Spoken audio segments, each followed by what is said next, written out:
हमारी संस्कृति, हमारी पहचान। यज्ञ, योग, आयुर्वेद सदा रहे हमारे साथ। भारत के प्राचीन ग्रंथों एवं आधुनिक विज्ञान का दिव्य संगम, यज्ञ महिमा।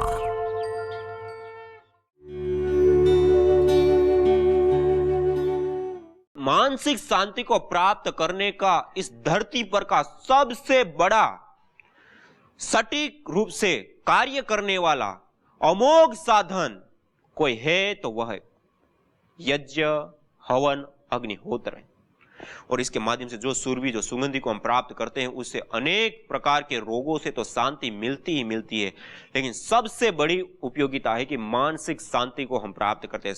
और प्रसन्नात्मेन्द्रिय मन स्वस्थ इत्यादि ये जो कहा आयुर्वेद में कि प्रसन्न हो आत्मा, इंद्रिया और मन जिसका, वह प्रसन्नता हमें प्राप्त होती इस यज्ञ, धूम्र, यज्ञ, सुरभि, यज्ञ, सुगंधि के माध्यम से। और उसके माध्यम से हमारी चिकित्सा होती है, क्योंकि हार्मोन्स यदि गुड़ बनने लगे तो सेकंडों में आप खड़े हो सकते हैं, बैठे हो सकते हैं। और हार्मोन्स ठीक नहीं हुआ तो आप उपचार लेते हुए भी, चिकित्सा करते हुए भी आप लंबे समय तक भी कुछ नहीं कर सकते। और कई सारे एग्जाम्पल, ऐसे उदाहरण हमारे सामने आते हैं, देखने को मिलते हैं। एक बार की एक घटना, एक हॉस्पिटल के अंदर बहुत सारे मरीज, उसमें बहुत सारे ऐसे मरीज थे जो खड़े नहीं हो पाते हैं, बैठ नहीं पाते हैं, चल नहीं पाते हैं, और भी अलग अलग स्थिति में। और ग्राउंड फ्लोर पे वो हॉस्पिटल था। और उस हॉस्पिटल के अंदर ऐसी अवस्था में रोगी होते हुए जो खड़े नहीं हो पाते थे, एक बार ऐसी घटना घटी कि भूकंप आया, धरतीकंप आया। और उस समय आप सब लोग जिन्होंने अनुभव किया होगा, एक हलचल मच जाती है, एक भागदौड़ मच जाती है, चलो भागो। और उसी के बीच में वह जो रोगी थे, वह भी अपनी जान को बचाने के लिए, और उस समय कि मेरे को ये रोग है, मेरा पैर ऐसा है, मेरा वो प्रॉब्लम है, कुछ उसके ऊपर उन्होंने सोचा ही नहीं। बस जान बचाने के लिए जो एक तीव्र गति से जो उन्होंने एक अलग विचार किया। जो लोग महीनों से भी खड़े नहीं हो पा रहे थे और डॉक्टर लोग ने ऐसा कहा था कि इसको भी बहुत लंबा समय लगेगा, वो लोग भी दौड़ करके हॉस्पिटल के बाहर चले गए।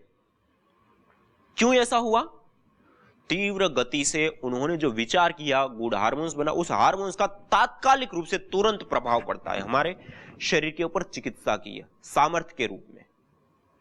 ऐसे अनेक घटनाएं हैं। एक घटना में हार्मोन्स से संबंधित बताना चाहूंगा, जो रिसर्च बेस्ड है, जिसमें एक व्यक्ति को आंख के ऊपर पट्टी बांध करके, अर्थात उसको एक विदेशी यह रिसर्च है, और उसमें उनके फांसी की सजा देनी थी। और उस फांसी की सजा में उनको जो ऊपर से बांधा जाता है, इस रूप से बांधा गया। और उन्होंने कहा कि फांसी की जगह पे आपको सांप के माध्यम से, कोई जो विशेष जहरीला सांप है, उस सांप के माध्यम से कटवा करके आपको मारा जाएगा, इसको फांसी नहीं दी जाएगी। और उनको ऐसे बांध करके बिठा दिया, और उन्होंने 2 सुई ली, और जैसे सांप काटता है, पहले उनको सांप दिखाया, सब कुछ किया, उसके बाद उनके मुंह के ऊपर सारा बांध दिया, और उनके हाथ पर या पैर पर उन्होंने जैसे सांप काटता है उस समय जिस प्रकार से छूता है, इसी प्रकार का कुछ बना करके उसमें 2 सुई केवल मात्र रखी थी, नॉर्मल सुई, शुद्ध सुई।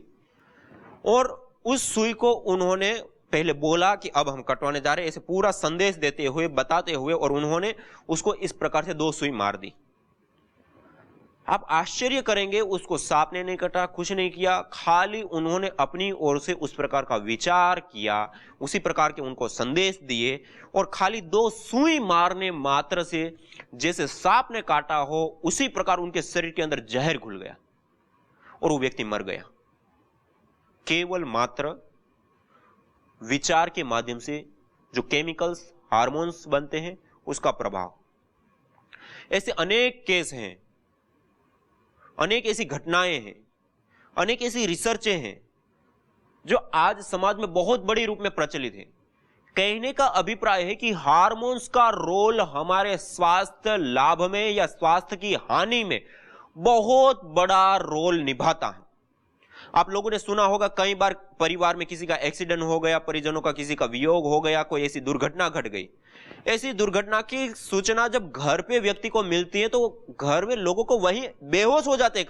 कई लोगों को हार्ट अटैक हो जाता है, कई लोग हार्ट अटैक होकर के मर जाते हैं, खुद की जान चली जाती है। केवल किस आधार पे? संदेश, मैसेज। जैसा विचार उनको मिला उसको तीव्र गति से उन्होंने ले लिया उसको, और तीव्र गति से लेने से इसी प्रकार के हार्मोन सेकंड के कुछ ही हिस्सों में बहुत बड़ी मात्रा में बने, पूरे शरीर में घुले और तुरंत उसकी जान चली गई।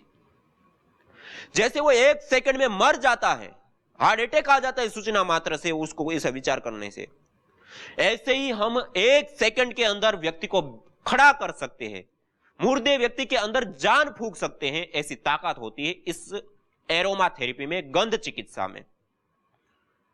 आप सब लोग टीवी चैनलों में या कोई हॉस्पिटलों में आप लोगों ने देखा होगा एक स्प्रे विशेष से, जब कोई बहुत ज्यादा उत्पात मचा रहा है, बहुत ज्यादा चंचलता कर रहा है, उन्माद है, पागलपन है, तो उस व्यक्ति को शांत करने के लिए वो पकड़ में ही नहीं आता, तो डॉक्टर लोग क्या करते हैं? उसको सूंघा देते हैं थोड़ा सा। एक शॉट सूंघाने से वो बेहोश हो जाता है।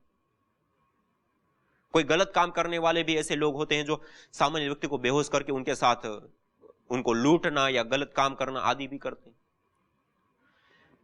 वहां पे जैसे एक बार सूंघाने से उसको बेहोश कर देते हैं, ऐसे ही एक सुगंधी विशेष से हम उसको जीवन दे सकते हैं। यह है एरोमा थेरेपी, यह है गंध चिकित्सा, यह है हार्मोन्स की चिकित्सा, हार्मोन्स के माध्यम से चिकित्सा। कुछ ऐसे विशेष द्रव्य डालें, उसके जो पार्टिकल्स है, उसके जो एरोमेटिक ऑयल्स है, उसकी जो सुगंधी है, उसकी जो सुरभि है, वो हमारे नासा फुटों के माध्यम से पिट्यूटरी ग्लैंड आदि को ऐसे तेज गति से उसको प्रभावित करते हैं और इस प्रकार के हार्मोन्स को बनाते हैं। और वो हार्मोन्स सेकंड के कुछ ही हिस्सों में हमारे पूरे शरीर में घुल जाते हैं और उस व्यक्ति को तुरंत स्वास्थ्य या स्वास्थ्य हानि दोनों में से एक देने का कार्य। गुड हार्मोन्स है तो स्वास्थ्य मिलेगा, बैड हार्मोन्स है तो स्वास्थ्य की हानि होगी। दोनों प्रकार के लाभ या हानि हमें इस हार्मोन्स के माध्यम से मिलती है। और यह जो औषधीय तेल, एरोमेटिक ऑयल्स इसके होते हैं, वो बहुत ही ज्यादा उपयोगी, बहुत ही ज्यादा गुड हार्मोन्स को बनाने वाले, स्ट्रेस, तनाव, चिड़चिड़ापन और मानसिक शक्ति को देने वाले, विशेष रूप से मनोचिकित्सा करने वाले। और पूरी दुनिया में ये ज्ञात है कि यदि हमारा मनोसंतुलन विशेष है, स्ट्रेस, तनाव, डिप्रेशन से मुक्त हैं, तो हम रोगों से ग्रसित विशेष करके नहीं होंगे। विशेष रूप से आज जितनी बीमारियां होती, सर्वाधिक बीमारियों का कारण डिप्रेशन माना जाता है। और यज्ञ करने से जो सुरभि, जो सुगंधी, जो एरोमेटिक ऑयल होते हैं, उसको जो सूंघते हैं, उससे जो गुड हार्मोन्स बने, उस गुड हार्मोन्स का जो प्रभाव है वह इतना विशेष रूप से पड़ता है, इतना विशेष रूप से हमारे शरीर के अंदर चिकित्सा के प्रभाव होता है कि हम कल्पना भी नहीं कर सकते। और जैसे सेकंडों में जीवन जाते हैं, ऐसे ही सेकंडों में हम जीवन देने का कार्य भी इसी यज्ञ चिकित्सा के माध्यम से, इसी धूम्र चिकित्सा के माध्यम से, इसी जड़ी बूटियों को जला करके उसके एरोमेटिक ऑयल्स या उड़नशील तेल उसको सूंघ करके हम प्राप्त करा सकते हैं। ऐसी ताकत, ऐसी शक्ति इस यज्ञ में, हवन में, अग्निहोत्र में होती है। यह है दूसरी चिकित्सा, यज्ञ के माध्यम से जो एक सुरभि, एक सुगंधी विशेष एरोमेटिक ऑयल्स पैदा होते हैं, उसको सूंघने से गुड हार्मोन्स और हार्मोन्स के माध्यम से हमारी चिकित्सा होती है। ये दूसरा पॉइंट। एक ही क्रिया है, सबसे पहला था आहार के माध्यम से वात, पित्त, कफ दोषों का संतुलन, और दूसरा है गुड हार्मोन्स सुगंधी के माध्यम से बना करके चिकित्सा प्राप्त करना।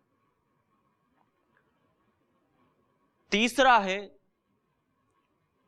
रंग या रश्मि चिकित्सा, अर्थात आप सब लोगों को विदित है और वेद आदि शास्त्रों से लेकर के, आयुर्वेद आदि शास्त्रों से लेकर के जो हमारे ऐतिहासिक शास्त्र है, वहां पर्यंत सब जगह पर रंग और रश्मियों का एक विशेष प्रभाव, एक विशेष उसका रोल बताया गया। जब हम सूर्य का दर्शन करते हैं, आप सब लोग जानते हैं कि सूर्य दर्शन करने से हमारी आंखें ऊर्जान्वित रहती है। आंखें ही नहीं, पूरे शरीर हमारा ऊर्जान्वित होता है। विटामिन डी से लेकर के अनेक प्रकार की और भी ऊर्जाएं हमें प्राप्त होती हैं, शक्ति प्राप्त होती हैं। इससे अतिरिक्त डिप्रेशन को दूर करने के लिए जो व्यक्ति सूर्य के प्रकाश में रहता है या जाता है उसको विशेष रूप से लाभ प्राप्त होता है। जो लोगों का घर ऑफिस सारा ऐसा है जो सूर्य की किरणों में दिन भर नहीं आते हैं, उनको विशेष रूप से मनोरोग होते हैं। और ये WHO विश्व स्वास्थ्य संगठन के माध्यम से भी ये विशेष रूप से बातें बताई जाती है। जैसे सूर्य का दर्शन या सूर्य की रश्मियां या किरणें हमारे शरीर के ऊपर पड़ती है और उससे ये सारे लाभ सिद्ध होते हैं। हमारी नेत्र की रोशनी बढ़ने से लेकर के, विटामिन डी से लेकर के, डिप्रेशन के दूर होने से लेकर के, और इस धरती पर जो बैक्टीरिया, वायरस या फंगस हैं उनको भी वो मेंटेन करता है, दूर करने का कार्य करने से लेकर के वायुमंडल के अंदर शोधन करने का कार्य भी ये सूर्य किरणों के माध्यम से भली प्रकार से सिद्ध होता है। ऐसे ही हमारे घर का सूर्य है यह यज्ञ, हवन, अग्निहोत्र। आज हम जिस घर के अंदर रहते हैं, हमारे खिड़की, दरवाजे या घर इस प्रकार के बन चुके हैं कि सूर्य की धूप नहीं के बराबर हमारे घर में आती है, उसका दर्शन नहीं के बराबर हो गया। जब हम प्रतिदिन सुबह और सायंकाल यज्ञ करते हैं और यज्ञ के पास में बैठते हैं, जिसे अग्नि की ज्वालाएं उठ रही होती हैं, उस अग्नि की जो ज्वालाएं है वह जब हमारे शरीर के ऊपर पड़ती है, इसलिए हमारे शास्त्रों में भी यज्ञ करते समय खुले वस्त्र, जिसे भारतीय परिधान होते हैं, वो सही परिधान के रूप में देखा गया। खुले वस्त्र हो, ना कि जींस के पैंट आदि जो हम पहनते हैं पूरे फिट या बड़े कप वस्त्र, मोटे वस्त्र, ऐसे नहीं, खुले वस्त्र हो, हल्के वस्त्र हो। और उसमें भी विशेष रूप से धोती आदि यज्ञ आदि करने के समय पहनने के लिए बताया। या तो व्हाइट वस्त्र होता है, या पीतांबरी पीला वस्त्र होता है, या भगवा वस्त्र है, जो भी अलग अलग वस्त्र, एक कुछ निर्धारित कलर है, उन कलरों का कपड़ा पहनने के लिए भी।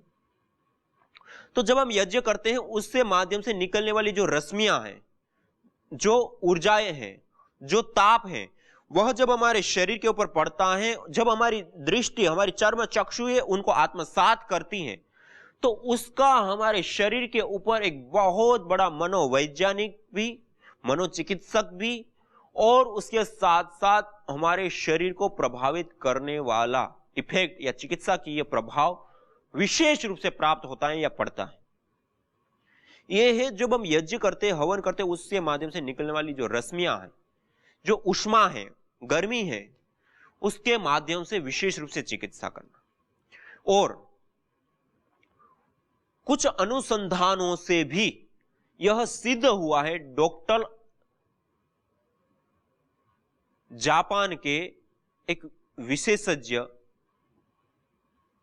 डॉक्टर मोतोयामा, उन्होंने यह सिद्ध किया कि जब हम यज्ञ करते हैं कुछ मिनट के लिए, उस यज्ञ की जो अग्नि है, हम ऐसे बैठे हैं सामने, और जब हम योग साधना करते हैं, योग साधना करने पर जैसे मन के ऊपर और शरीर के ऊपर जो उनके प्रभाव पड़ते हैं, मनोवैज्ञानिक भी, मनोचिकित्सक भी प्रभाव होते हैं, और शारीर के तौर पे फिजिकली भी उसके प्रभाव होते हैं।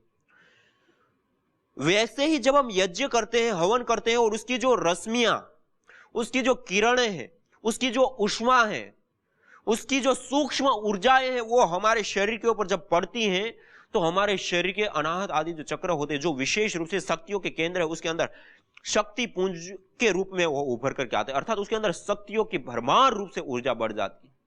जैसे योग साधना से हमारी मूलाधार से लेकर सहस्रार पर्यंत चक्रों का जैसे शोधन होता है, जैसे उस चक्रों की शक्ति बढ़ती है, ऐसे भी यहां पर भी इस ऊर्जा में, इस शक्ति में रहने से विशेष रूप से हमारे शरीर के ऊपर चिकित्सा की प्रभाव पड़ता है। यह है तीसरा प्रभाव।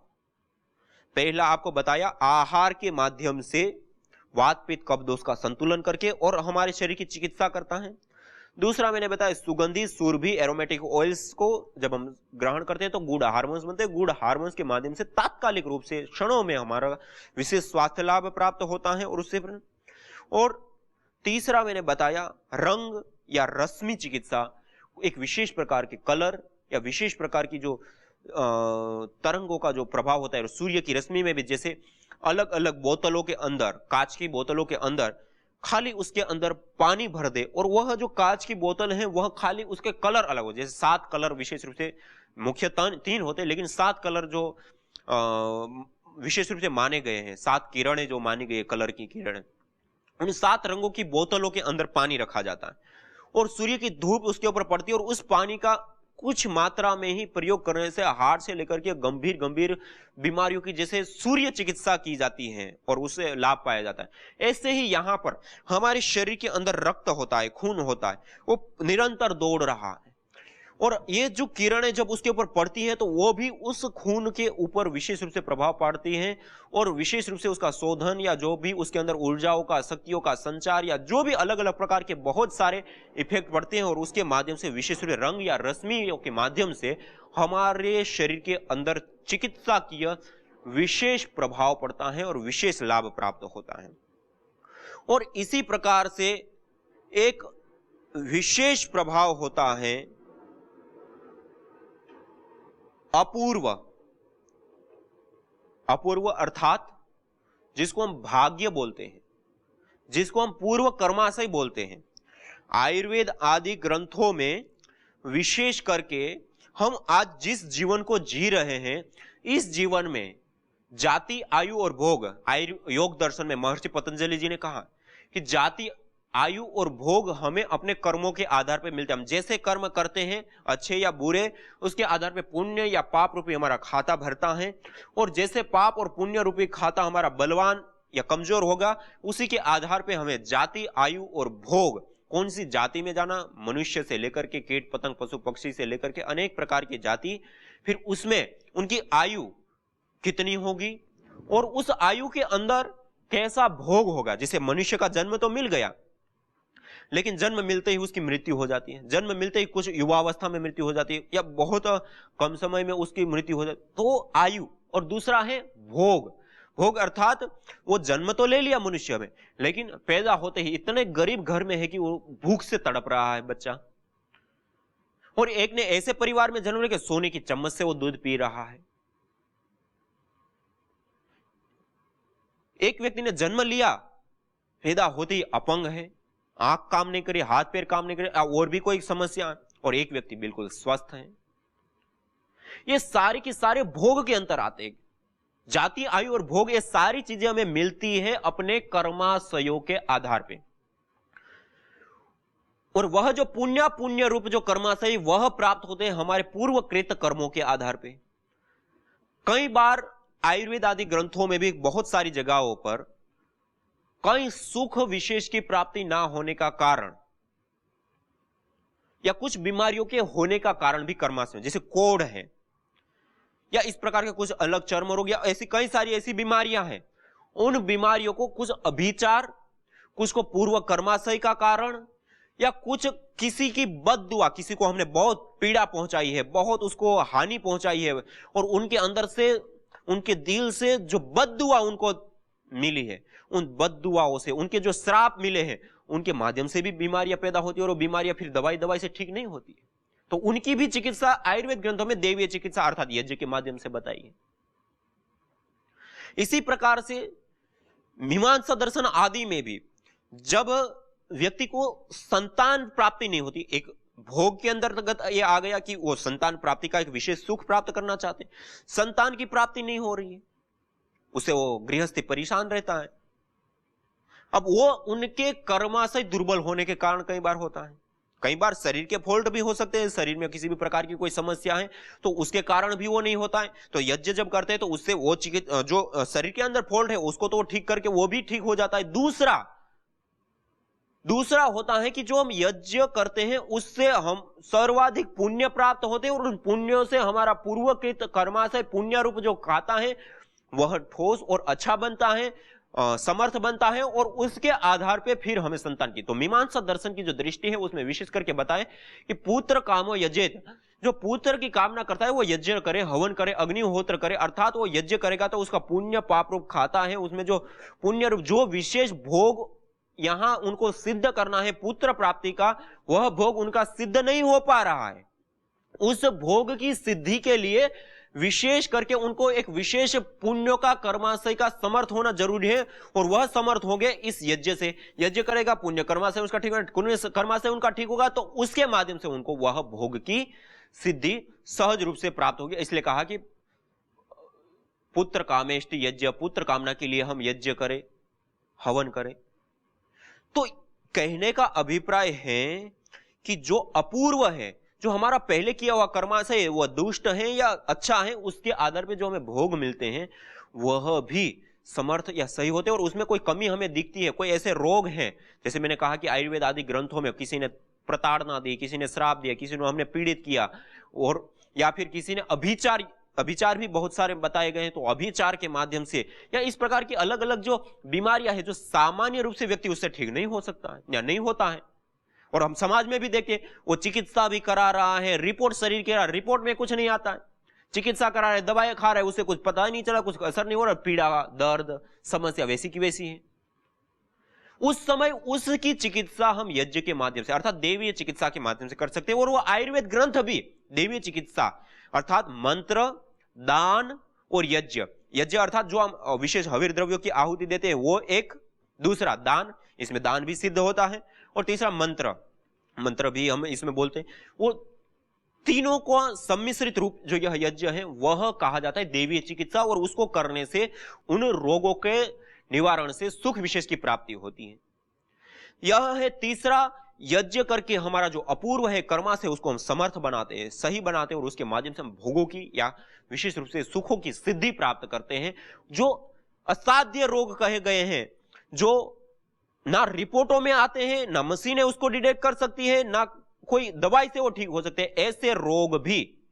और कुछ ऐसे रोग होते हैं जो हमारा सूक्ष्म शरीर है, वो सूक्ष्म शरीर में फॉल्ट होने के कारण भी ये मशीनें या ये सब कुछ नहीं कर सकते, दवाई उसको ठीक नहीं कर सकती है, फॉल्ट होता है लेकिन आता नहीं, उसको भी ठीक करने का कार्य इसी यज्ञ चिकित्सा से भली प्रकार से सिद्ध होता है।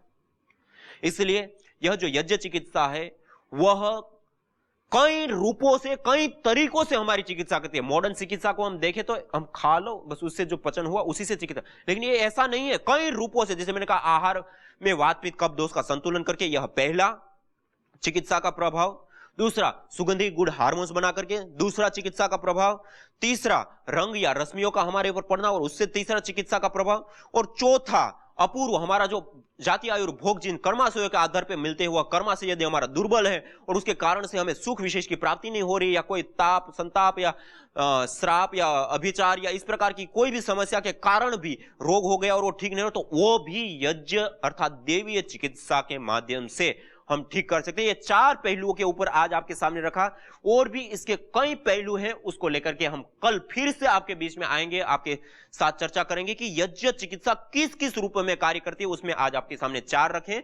तो आज इतना ही। इसी के साथ आप सभी योगी साधक भाई बहनों को मैं सादर नमस्ते, सादर प्रणाम करता हूं कि आज हम इस ऋषियों की विद्या, योग, आयुर्वेद, यज्ञ से लेकर के अनेक ऐसी जो विधाएं और विद्याएं हैं उसके साथ हम जुड़ रहे हैं और उसको अपने जीवन में हम आत्मसात कर पा रहे हैं। और इसका मूल श्रेय या मूल कारण को है तो परम पूज्य श्रद्धेय स्वामी जी महाराज, परम पूज्य श्रद्धेय आचार्य जी, जिनके अथक तप और पुरुषार्थ के कारण आज हम सब लोग इस संस्कृति के साथ, इस विरासत के साथ जुड़ पा रहे हैं और इसका लाभ उठा पा रहे हैं, उनको याद करते हुए आज इतना ही। इसी के साथ आप सभी योगी साधक याज्ञिक भाई बहनों को मेरा सादर नमस्ते, सादर प्रणाम, सभी को नमन। ओम शांति शांति शांति।